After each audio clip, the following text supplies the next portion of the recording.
Iran की nuclear sites पर 28 मार्च को एक बार फिर से इजराइल ने हमला कर दिया है।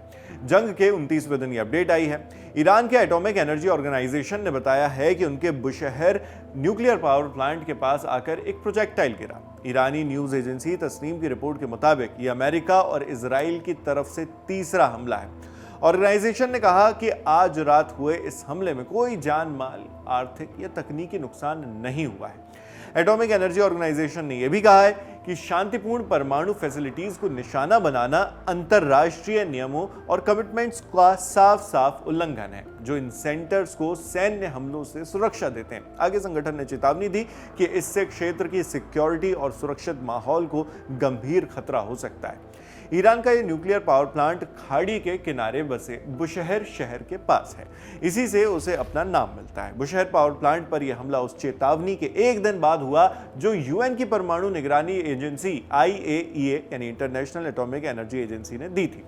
IAEA के चीफ रफाएल ग्रोसी ने कहा था कि ऐसे हमले एक बड़े रेडियोलॉजिकल हादसे यानी रेडियो एक्टिव रेडिएशन फैलने से होने वाली बड़ी दुर्घटना का कारण बन सकते हैं। इसका असर ईरान के साथ साथ उससे बाहर के बड़े इलाकों पर भी पड़ सकता है।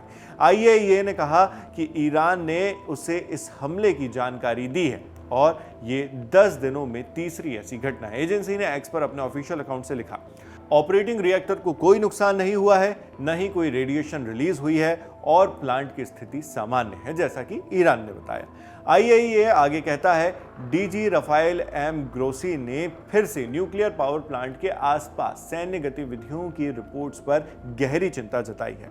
कहा है कि अगर रिएक्टर को नुकसान पहुंचा तो बड़ा रेडियोलॉजिकल हादसा हो सकता है। DG रफाएल ग्रोसी ने न्यूक्लियर एक्सीडेंट के खतरे से बचने के लिए ज्यादा से ज्यादा सैन्य संयम की अपील दोहराई है। हालांकि IAEA और रफाएल ग्रोसी से यहां एक बात यह भी पूछी जानी चाहिए कि जब कोई घटना जानबूझकर नहीं की जाती तो उसे एक्सीडेंट कहा जाता है, मगर यहां तो सीधे सीधे जानते बूझते हुए समझदार लोग न्यूक्लियर साइट्स को अपना निशाना बना रहे हैं, यह समझते हुए कि न्यूक्लियर रेडिएशन फैलने से कितना खतरा हो सकता है और ये हमले ह्यूमैनिटी को किस स्तर का नुकसान पहुंचा सकते हैं। तो फिर रफाएल ग्रोसी यहां न्यूक्लियर एक्सीडेंट शब्द का इस्तेमाल क्यों कर रहे हैं, न्यूक्लियर अटैक के बजाय?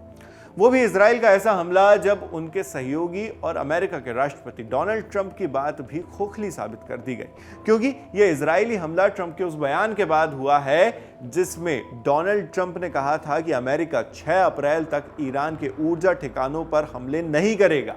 अमेरिका ने किया हो न किया हो, इजराइल ने जरूर कर दिया। बुशहर हमले पर इंटरनेशनल मीडिया संस्थान अल जजीरा में भी एक रिपोर्ट पब्लिश हुई। रिपोर्ट के मुताबिक ये ईरानी पावर प्लांट रूस की सरकारी न्यूक्लियर कंपनी रोसाटॉम के साथ मिलकर चलाया जाता है। हालांकि हाल के दिनों में रशिया ने अपने कुछ कर्मचारियों को वहां से हटा लिया है। रिपोर्ट में बताया गया है कि इजराइल ने अपने हमलों में ईरान के 2 न्यूक्लियर ठिकानों और 2 पावर प्लांट्स को निशाना बनाया है, जबकि ईरान ने जवाबी कार्रवाई की चेतावनी दी। बुशहर न्यूक्लियर पावर प्लांट के पास प्रोजेक्टाइल गिरने को ईरान ने तीसरा हमला बताया। खुद इजराइल ने भी कहा है कि उसने 2 न्यूक्लियर ठिकानों को निशाना बनाया है, जबकि पश्चिमी ईरान में अमेरिका इजराइल के जॉइंट अटैक्स में कम से कम 20 लोगों की मौत हो चुकी है। वहीं इजराइल के अंदर क्लस्टर म्यूनिशन हमले में 1 शख्स की मौत हुई और 4 लोग घायल हुए। इजराइल की एम्बुलेंस सर्विस ने एक्स पर पुष्टि की कि तेल अवीव में ईरानी मिसाइल हमले में 1 व्यक्ति की मौत हो गई है। इन तमाम वॉर अपडेट्स के बीच और इंसानों की मौत की खबरों के बीच अमेरिकी राष्ट्रपति डोनाल्ड ट्रंप की ओर से एक चेतावनी आती है। ईरान के साथ जंग अभी खत्म नहीं हुई है। अमेरिका के पास अभी भी हजारों टारगेट्स बाकी हैं। शब्द हैं डोनाल्ड ट्रंप के। अमेरिकी विदेश मंत्री मार्को रूबियो ने भी बातों बातों में अपने मिलिट्री ऑपरेशन से जारी रखने की ओर इशारा कर दिया। कहा, अमेरिका बिना जमीनी सेना के भी ईरान में अपना मकसद पूरा कर सकता है और ये ऑपरेशन महीनों नहीं बल्कि हफ्तों में पूरा किया जा सकता है। कुल मिलाकर जमीन पर हमले जारी हैं, ऊपर से बातचीत की बात भी हो रही है, लेकिन हालात अभी भी बेहद तनावपूर्ण बने हुए हैं। यानी लोग अपनी अपनी जान गंवा रहे हैं, तड़प रहे हैं, रो रहे हैं, अपनों को खो रहे हैं, लेकिन जो जंग शुरू की गई है उसे खत्म करने का इरादा फिलहाल दिखाई नहीं दे रहा।